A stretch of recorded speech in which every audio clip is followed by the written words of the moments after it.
আমাদের বিএনপিকে তথা সবার আগে ছাত্রদলকে নতুন চিন্তার আলোকে তৈরি করা,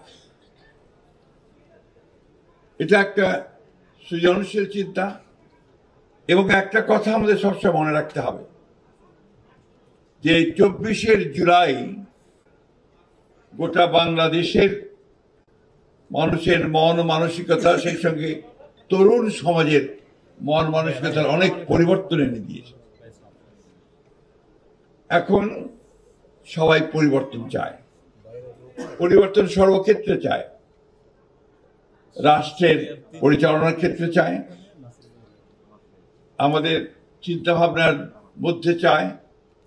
আমরা একটা নতুন বাংলাদেশ দেখতে চাই, এই চিন্তাটা সকলের মধ্যে এসছে। এবং এটাই এসছে যে সে পুরনো ধাঁচের যে রাষ্ট্র কাঠামো, সেই রাষ্ট্র কাঠামো এখন আর উপযোগী থাকছে না। আমরা শিক্ষা ব্যবস্থা পুরনো ধাঁচের, সেটা উপযোগী থাকছে না। বিচার ব্যবস্থা উপযোগী থাকছে না।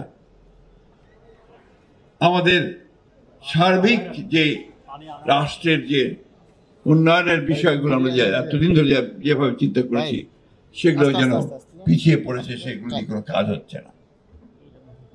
ফ্যাসিস্ট আওয়ামী লীগ সরকার এই 15 বছরে দুঃশাসনের মধ্যে দিয়ে এই কাজটা করে গেছে, বাংলাদেশের সমস্ত প্রতিষ্ঠানগুলোকে ধ্বংস করে দিয়ে গেছে। এই প্রতিষ্ঠানগুলোকে আবার নতুন করে গড়ে তোলা, দেশকে গড়ে তোলা,